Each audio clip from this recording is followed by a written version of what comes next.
Hi guys, welcome back again. और इस video में हम डिस्कस करेंगे 25 रोगों के बारे में और मैं आपको इनके बारे में डिटेल में नहीं बताऊंगा, सिर्फ ब्रीफ इंट्रो दूंगा। तो यहाँ पे पहला है बीपीएच। बीपीएच मतलब कि बिनाइन प्रोस्टेटिक हाइपरप्लाजिया। बिनाइन मतलब कि नॉन कैंसरस, मतलब कि ये कैंसरस वाली कंडीशन नहीं होती। प्रोस्टेटिक मतलब कि ये प्रोस्टेट से रिलेटेड होती है, जो प्रोस्टेट ग्लैंड होती है पुरुषों में उससे रिलेटेड होती है। एंड हाइपरप्लाजिया मतलब कि यहाँ पे उस ग्रंथि के मतलब कि प्रोस्टेट ग्रंथि के जो कोष होते हैं उनकी संख्या बढ़ जाती है।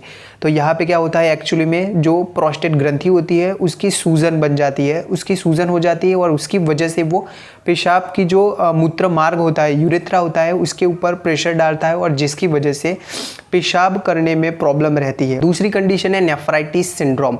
नेफ्राइटिस मतलब कि यहाँ पे जो नेफ्रॉन होता है, मतलब कि हमारी जो किडनी है वो खून को साफ करने का काम करती है। तो यहाँ पे क्या होता है कि खून को साफ करने के लिए एक इम्पोर्टेंट यूनिट होता है किडनी के अंदर जो होता है नेफ्रॉन, और यहाँ पे नेफ्रॉन की सूजन बन जाती है। नेफ्राइटिस मतलब कि नेफ्रॉन की सूजन बन जाती है। नेफ्राइटिस सिंड्रोम में क्या होता है कि पेशाब में ज़्यादा मात्रा में खून निकलता है, ओके, जिसको हिमेचूरिया बोलते हैं। देन आगे का डिजीज़ है नेफ्रोटिक सिंड्रोम। तो हमने आगे डिस्कस किया नेफ्राइटिस सिंड्रोम। तो नेफ्राइटिस सिंड्रोम में क्या होता है कि पेशाब में ज़्यादा मात्रा में खून निकलता है, और नेफ्रोटिक सिंड्रोम में यहाँ पे पेशाब में ज़्यादा मात्रा में प्रोटीन निकलता है और उस वजह से सूजन बन जाती है शरीर में जगह जगह पे, जैसे कि पैरों के ऊपर, हाथों के ऊपर और आँख के आसपास के एरिया पे, जिसको पेरिऑर्बिटल स्वेलिंग बोलते हैं। ये सभी सूजन देखने को मिलती है नेफ्रोटिक सिंड्रोम में। देन आगे का डिसीज है सीलियक डिसीज, जो कि एक ऑटो इम्यून बीमारी है। और जब भी जो सीलियक डिजीज वाला जो पेशेंट है वो ग्लूटीन नाम का जो प्रोटीन है वैसी चीज़ें लेता है, जैसे कि वीट है, राई है, बार्ली है, तो वो ट्रिगर हो जाता है। जो रोग है सीलियक डिसीज है वो ट्रिगर हो जाता है, जिसकी वजह से क्या होता है कि जो आंत है उसकी जो दीवार है वो डैमेज हो जाती है और उसकी वजह से यहाँ पे जो ग्लूटीन है वो अच्छे से एब्जॉर्ब नहीं हो पाता। यहाँ पे सीलियक डिसीज वाले जो पेशेंट है उनमें वीट है, राई है, बार्ली है, ऐसी जिनमें ग्लूटीन वाली चीज़ें, जिनमें ग्लूटीन प्रोटीन होता है वैसी चीज़ें हैं वो पचती नहीं। आगे का डिजीज़ है आईवीडीपी, मतलब कि इंटरवर्टेब्रल डिस्क प्रोलैप्स। यहाँ पे क्या होता है कि दो वर्टेब्रा होती है, मतलब कि रीढ़ की हड्डी जो होती है, उन दो रीढ़ की हड्डियों के बीच में यहाँ पे जैसे गद्दा होता है, क्यूजियन होता है, वैसे ही यहाँ पे रबरी डिस्क होती है। और इस डिस्क में जो बाहरी पार्ट होता है उसको बोलते हैं एन्यूलस फाइब्रोसस, और जो अंदर का जो पार्ट होता है उसको बोलते हैं न्यूक्लियस पल्पोसस। तो आईवीडीपी की कंडीशन में क्या होता है कि जो न्यूक्लियस पल्पोसस वाला जो भाग है वो एन्यूलस फाइब्रोसस से बाहर निकलता है, मतलब कि वो हर्निएट होता है, वहाँ से बाहर निकलता है।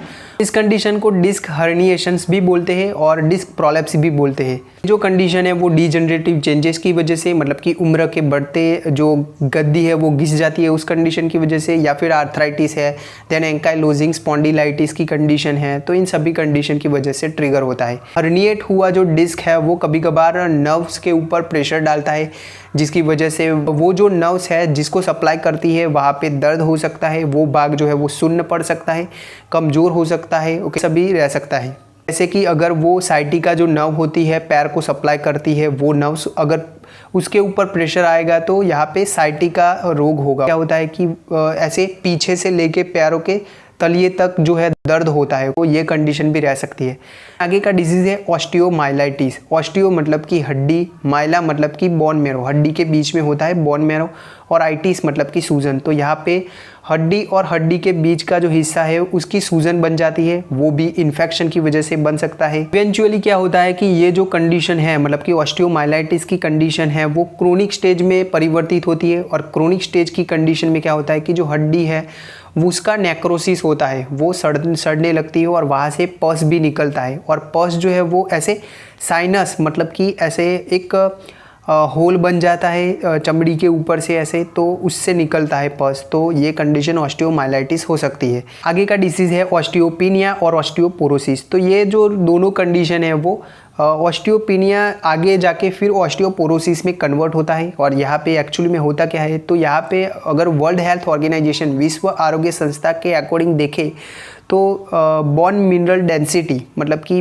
हड्डी की मजबूताई को नापने का एक एकम आप समझ लो ऐसे, तो अगर वो एक एसडी मतलब स्टैंडर्ड डेविएशंस एक स्टैंडर्ड डेविएशन से कम है तो वो नॉर्मल कंडीशन कहलाती है। अगर जो बोन मिनरल डेंसिटी है मतलब कि हड्डी की घनता है वो एक से 2.5 के बीच में होता है, 1 से 2.5 स्टैंडर्ड डेविएशन के बीच में होता है तो उस कंडीशन को बोलते हैं ऑस्टियोपेनिया।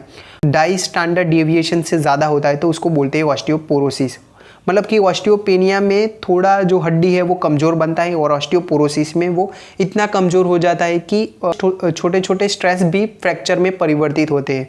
मतलब कि ऐसे कफिंग करने पर भी, ऐसे स्नीजिंग करने पर भी, थोड़ा सा भी काम करने पर ऐसे क्रैक्स लग सकते हैं, फ्रैक्चर हो सकते हैं, तो उस कंडीशन को बोलेंगे ऑस्टियोपोरोसिस। देन आगे रूमेटॉइड आर्थराइटिस और ऑस्टियो आर्थराइटिस। तो ये दोनों कंडीशन है। आर्थराइटिस मतलब कि यहाँ पे जॉइंट की सूजन देखने को मिलती है, जोड़ों की सूजन बन जाती है। यहाँ पे रूमेटॉइड आर्थराइटिस है वो एक ऑटो इम्यून बीमारी है, खुद की बॉडी खुद के सेल को मारती है तो उसको बोलते हैं ऑटो इम्यून डिसीज। यहाँ पे क्या होता है रूमेटॉइड आर्थराइटिस में हमारी बॉडी है वो हेल्दी साइनोवियल मेम्ब्रेन है उसको डैमेज करती है और यहाँ पे साइनोवियल मेम्ब्रेन है उसकी सूजन बन जाती है। देन आगे है ऑस्टियोआर्थराइटिस। तो ऑस्टियोआर्थराइटिस एक डीजनरेटिव चेंजेस की वजह से होता है, मतलब कि यहाँ पे ओल्ड एज की वजह से ज़्यादातर देखने को मिलता है। ऑस्टियोआर्थराइटिस में होता क्या है कि दो हड्डियों के बीच में एक आर्टिकुलर कार्टिलेज होता है जो कि दोनों हड्डियों को अच्छे से मूवमेंट करने के लिए इंपॉर्टेंट रोल प्ले करता है। तो यहाँ पे क्या होता है ऑस्टियोआर्थराइटिस की कंडीशन में वो जो आर्टिकुलर कार्टिलेज है वो घिस जाता है और उसकी वजह से दो हड्डी आपस में ऐसे घिसते रहते हैं और उसकी वजह से दर्द होता है पेशेंट को, तो उस कंडीशन को बोलेंगे ऑस्टियोआर्थराइटिस। आगे का डिसीज़ है सीओपीडी। सीओपीडी मतलब कि क्रोनिक ऑब्स्ट्रक्टिव पल्मोनरी डिसीज। तो इसमें दो कंडीशनें होती हैं, एक होता है क्रोनिक ब्रोंकाइटिस और एक होता है इम्फीसेमा। मतलब कि ये दोनों कंडीशन को बोलते हैं सीओपीडी मतलब क्रोनिक ऑब्स्ट्रक्टिव पल्मोनरी डिसीज, जिसमें एक कंडीशन होती है क्रोनिक ब्रोंकाइटिस मतलब जहाँ पे क्या होता है कि श्वसन नलिका की सूजन बन जाती है और यहाँ पे लंबे समय से ज़्यादा मात्रा में ऐसे कफ निकलता है। और दूसरी कंडीशन होती है इम्फीसेमा जहाँ पे क्या होता है कि जो अल्वियोलर शेक होता है, मतलब कि जो अल्वेवली होती है, एयर शेक होता है, उसका डायलेशन होता है, वो ऐसे चौड़ी बन जाती है जिसकी वजह से सांस लेने में परेशानी रहती है। मतलब कि सीओपीडी की ओवरऑल कंडीशन में क्या होता है कि सांस लेने में परेशानी रहती है जो पेशेंट है उसको। अगर आप मेडिकल स्टूडेंट हो तो पिंक पफर और ब्लू बॉटर ये टर्म आपको पता ही होगा। जहाँ पे पिंक पफर क्या होता है कि जो पेशेंट है वो पतला होता है और उसकी जो चमड़ी है वो ऐसे पिंक कलर की होती है, जबकि ब्लू बॉटर जो है वो मोटा होता है और वो ऐसे ब्लूइश रंग का होता है क्योंकि यहाँ पे ऑक्सीजन की मात्रा है वो खून में कम होती है, तो साइनोस होता है जो पेशेंट होता है वो ऐसे ब्लू रंग का होता है। देन आगे डिस्कस करें तो यहाँ पे ब्रोंकाइक्टेसिस। ब्रोंकाइक्टेसिस मतलब क्या, ब्रोंकी मतलब कि जो श्वसन नलिका होती है ब्रोंकी उसको बोलते हैं, और एक्टेशिया मतलब कि डायलेशन। तो यहाँ पे क्या होता है कि श्वसन नलिका चौड़ी बन जाती है तो उस कंडीशन को बोलते हैं ब्रोंकाइक्टेसिस। इस कंडीशन की वजह से मतलब श्वसन नलिका के डायलेशन की वजह से क्या होता है कि यहाँ पे इन्फेक्शन के चांसेस है वो बढ़ जाते हैं। आगे की कंडीशन है न्यूमोथोरैक्स। न्यूमो मतलब कि एयर और थोरैक्स मतलब कि चेस्ट। मतलब कि यहाँ पे इस कंडीशन में हवा जो है वो फेफड़ों में बढ़ जाती है, प्लूरल कैविटी होती है वहाँ पे बढ़ जाती है और उसकी वजह से लंग्स है वो कोलैप्स हो जाते हैं जिसकी वजह से पेशेंट को सांस लेने में तकलीफ होती है। और इस कंडीशन की वजह से हवा फेफड़ों में बढ़ जाती है, उसकी वजह से श्वसन नलिका है देन फेफड़ों के ऊपर देन हृदय के ऊपर ऐसे प्रेशर पड़ता है, हवा का प्रेशर पड़ता है और पेशेंट की यहाँ पे जान भी जा सकती है न्यूमोथोरैक्स की वजह से, जिसमें दूसरी और तीसरी पसली के बीच में सेकेंड इंटरकोस्टल स्पेस में सुई चुभो के फिर उस हवा को निकालते हैं। आगे का डिसीज है इंटेस्टाइनल ऑब्स्ट्रक्शन, जहाँ पे क्या होता है कि पचा हुआ खाना जो है वो आंत में, छोटी आंत या फिर बड़ी आंत से आगे नहीं जा पाता, तो उस कंडीशन को बोलते हैं इंटेस्टाइनल ऑब्स्ट्रक्शन। इंटेस्टाइनल ऑब्स्ट्रक्शन की कंडीशन है वो काफ़ी सारे कॉजेज की वजह से रह सकती है, जैसे कि इंटूससेप्शन मतलब कि आंत का जो एक हिस्सा है वो दूसरे हिस्से में ऐसे दस जाता है। दूसरा है आंत का ऐसे ट्विस्टिंग हो जाना, ऐसे मुड़ जाना, जिसको बोलते हैं वॉल्वुलस। देन तीसरा है डायवर्टिकुलाइटिस मतलब कि आंत की दीवार है वो ऐसे पाउच की तरह बल्ज होती है, ऐसे बाहर आ जाती है, जिसकी वजह से भी ऑब्स्ट्रक्शन रह सकता है। उसके अलावा देखें तो पैरालिटिक इलियस। पैरालिटिक इलियस में क्या होता है कि जो इलियस है मतलब कि छोटी आंत का एक हिस्सा है इलियस, उसका पैरालिसिस हो जाना, तो उस कंडीशन की वजह से भी यहाँ पे इंटेस्टाइनल ऑब्स्ट्रक्शन रह सकता है। उसके अलावा देखें तो इम्पैक्टेड स्टूल मतलब कि फिशिस है, मल है जो है वो आगे नहीं जा पाता, उस कंडीशन की वजह से भी इंटेस्टाइनल ऑब्स्ट्रक्शन रह सकता है। कोलोनिक कैंसर की वजह से, हर्निया की वजह से, स्ट्रिक्चर की वजह से मतलब कि दीवार में ऐसे स्ट्रिक्चर बन जाता है, तो उस कंडीशन की वजह से भी इंटेस्टाइनल ऑब्स्ट्रक्शन रह सकता है।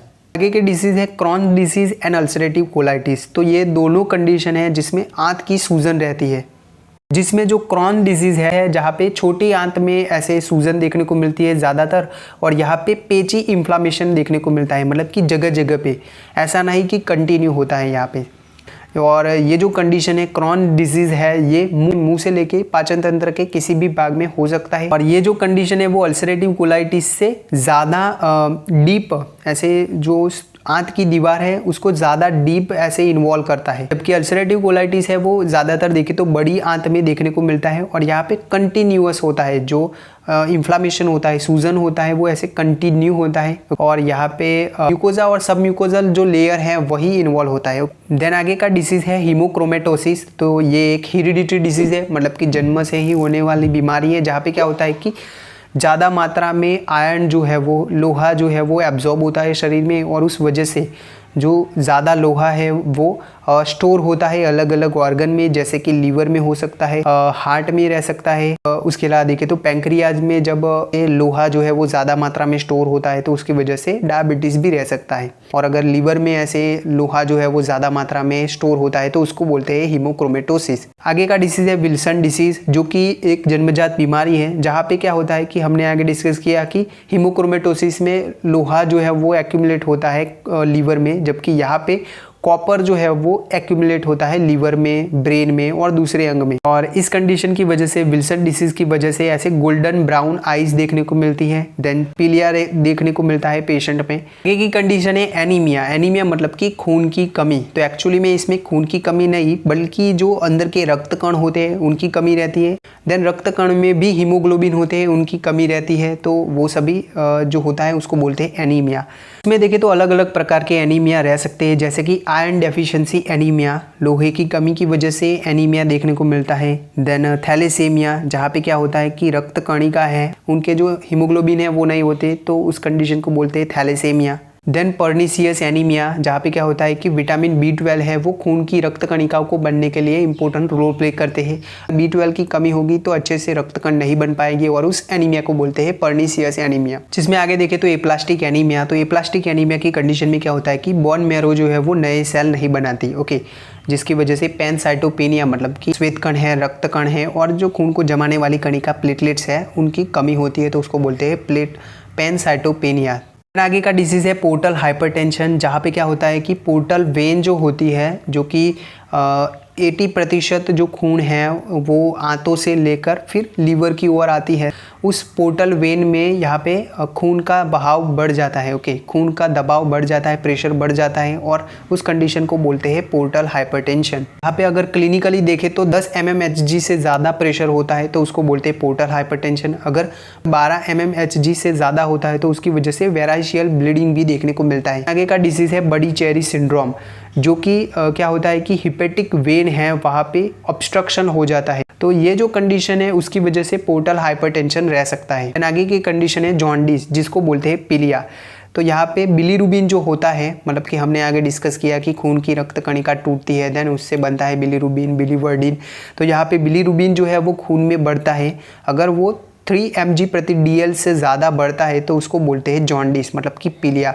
और उस कंडीशन में चमड़ी है, देन आँख की जो स्क्लेरा है, वाइट पार्ट है, वो ऐसे पीला बन जाता है। यहाँ पे ऑब्स्ट्रक्टिव जॉन्डिस मतलब क्या, तो ऑब्स्ट्रक्टिव जॉन्डिस मतलब कि जो बाइल है, पित्त है, उसके रास्ते में कहीं पे रुकावट आता है और उसकी वजह से बिलीरुबिन खून में बढ़ता है और उसकी वजह से जो पीलिया देखने को मिलता है, तो उसको बोलते हैं ऑब्स्ट्रक्टिव जॉन्डिस। देन आगे की कंडीशन है फियोक्रोमोसाइटोमा। फियोक्रोमोसाइटोमा मतलब कि ये जो कंडीशन है ये एक ट्यूमर होता है कि किडनी की ऊपर, मतलब कि सुप्रारीनल ग्लैंड जिसको बोलते हैं एड्रिनल ग्लैंड, उसमें होने वाला एक ट्यूमर है और इसकी वजह से हाई बीपी रहती है, देन पसीना निकलता है ज़्यादा, उसके अलावा देखें तो रैपिड हार्ट बीट रहती है।